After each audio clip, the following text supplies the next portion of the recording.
Үкіметтен басталған ауыз түйіс бүгін аймақтарда жалғасты. Президент жарлығымен Ақтөбе, Ақмола, Жамбыл облыстары мен Шымкент қаласына жаңа әкімдер тағайындалды. Үкіметтегі бос тұрған соңғы министрлікке де басшы келді. Сонымен министрлер кабинетінің жаңарған құрамы бастан аяқ бекіді десе де болады. Бұл жолы облыс тізгіндеп келгендер үкіметке, сәйкесінше ондағылар өңірлерге ауысып жатыр. Сол жағалаудағы ауыз түйіс туралы әріптесім Айғаным Достанбай тарқатып айтсын. Министрлер әкім болды, әкімдер министр болды. Президент жолдауынан кейін басталған үкіметтегі ауыз түйіс бүгін аяқталған сыңайлы. Өткен аптадан бері бос тұрған Зүлфия Сүлейменованың креслосына, яғни экология министрі болып, бүгін Ерлан Нысанбаев жайғасты. Осылайша Смайылов командасының 4 құбыласы теңесіп жұмыстарына кірісті. Үкіметтің жаңарған құрамына сәйкес премьер-министрдің бұдан былай 6 бірдей орынбасары бар. Роман Скляр, Ғалымжан Қойшыбаев, Ерлан Жамаубаев, Мұрат Нұртілеу, Серік Жұманғарин және Тамара Дүйсенова. Осыған дейін 19 министрліктің екеуінде құрылымы қайта қаралып, жаңадан 2 министрлік жасақталып, қазір жалпы саны 21 болды. Жалпы алғанда үкіметтің 3-тен 1-і жаңарған.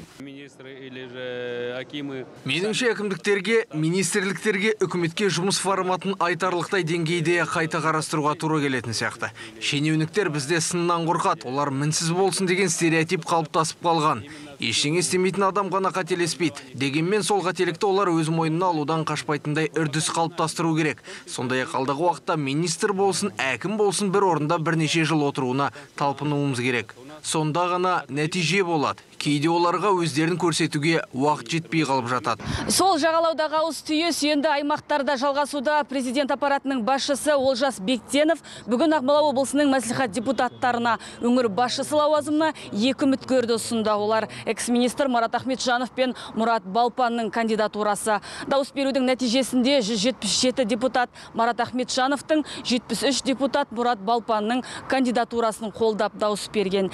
Нәтижесінде бұрынғы ішкі істер министрі Марат Ахметжанов Ақмола облысының әкімі болып тағайындалды. Марат Мұратұлы Ахметжанов 1964 жылы дүниеге келген. Прокуратура органдарына маңызды міндеттерді атқарған. Мансап жолында аудан прокуратурасындағы қарапайым тергеушіден министрге дейінгі жолды жүріп өтті. Сыбайлас жемқорлықпен күрес саласында да тәжірибесі мол. Марат Мұратұлын бүгінгі тағайындауымен құттықтап, сәттілік тілеймін.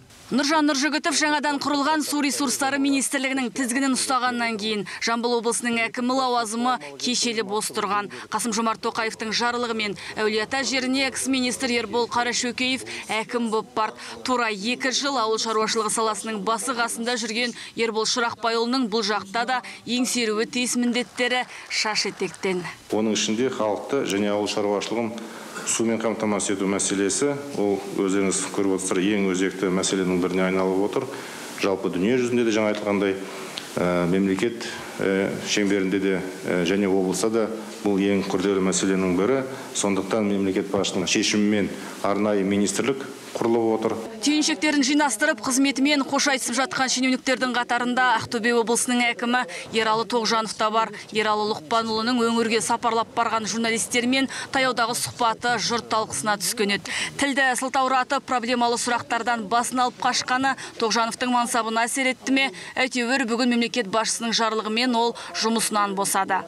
60 жастағы шенді саясат сахнасынан бір жола кетті ме? Жоқ па, әзірге уақыттың еншісінде. Ал оның орнына осыған дейін Ақтөбе қаласының әкімі болған белгілі спортшы Асхат Шахаров тағайындалды. Сондай-ақ бүгін Шымкенттің әкімі Мұрат Әйтенов отставкаға кетті. Жоғарыда есім аталғандардың арасында бір орында ең ұзақ отырғаны осы Мұрат Дүйсенбекұлы. Мегаполисті 3 жылға таяу уақыт басқарған Әйтеновтің орнына үкімет аппараты басшысының 1-ші орынбасары қызметін атқарған Ғабит Сыздықбеков келді. 43 жастағы Ғабит Әбдімәжитұлы бұған дейін сыртқы істер министрлігінде де лауазымды қызметтер атқарған.